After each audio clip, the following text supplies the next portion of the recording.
To Divya cooking channel. ఈరోజు మన వీడియోలో సొరకాయ హల్వా ఎలా ప్రిపేర్ చేయాలో చూసేద్దామండి. అసలు సొరకాయ అనేది చాలామందికి ఇష్టం ఉండదు, కానీ ఎలా చేసి చూడండి, చాలా ఇష్టంగా తింటారు. ఇంకా లేట్ చేయకుండా ప్రాసెస్ ఏంటో చూసేద్దాం. ముందుగా ఒక సొరకాయని తీసుకోవాలి. ఒక సొరకాయని తీసుకుని వాటిని కడిగి పెట్టుకున్నాక అటు ఇటు కూడా ఎడ్జెస్ అన్నీ కట్ చేసుకోవాలి. కట్ చేసుకున్నాక మధ్యలోకి కట్ చేసుకుని దాన్ని తొక్క మొత్తం తీసుకోండి.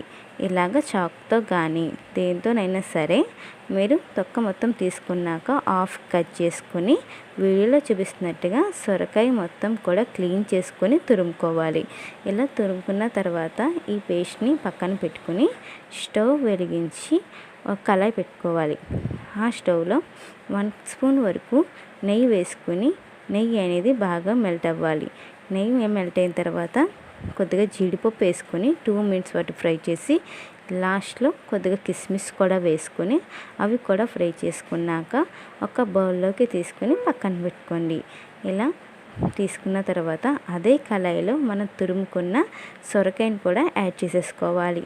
ఇలా సొరకాయని కూడా వేసుకున్నాక పచ్చివాసన పోయేంత వరకు 2 మినిట్స్ పాటు ఫ్రై చేసిన తర్వాత 1 కప్పు వరకు పచ్చి పాలను కూడా యాడ్ చేసుకోండి.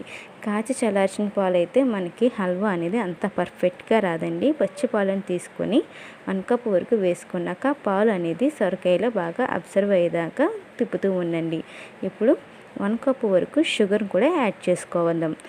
ఒక్క సొరకాయకి 1 కప్ వరకు షుగర్ అనేది కరెక్ట్గా సరిపోతుందండి. తీపి తినే వాళ్ళు అయితే ఇంకో 2 స్పూన్స్ షుగర్ అయినా వేసుకోవచ్చు. ఇలా షుగర్ మొత్తం మెల్ట్ అయిన తర్వాత కొద్దిగా ఫుడ్ కలర్ అనేది యాడ్ చేసుకుందాం. ఫుడ్ కలర్ అనేది ఆప్షనల్ అండి. మీకు ఒకవేళ ఇష్టం లేకపోతే మీరు యాడ్ చేయని అవసరం లేదు. ఇప్పుడు ఫ్లేవర్ కోసం కొద్దిగా ఇలాచీ పౌడర్ కూడా వేసుకొని ప్యాన్ నుంచి సపరేట్ అయ్యేంత వరకు ఫ్రై చేసుకున్నాక మనం ముందుగానే నేతిలో ఫ్రై చేసి పెట్టుకున్న డ్రై ఫ్రూట్స్ని ఇందులో యాడ్ చేసేసుకుని 2 మినిట్స్ పాటు ఉంచి ఒక బౌల్లోకి సర్వ్ చేయండి. అంతేనండి, సొరకాయ హల్వా రెడీ. మీకు కనుక వీడియో నచ్చితే లైక్ చేసి కామెంట్ చేయండి.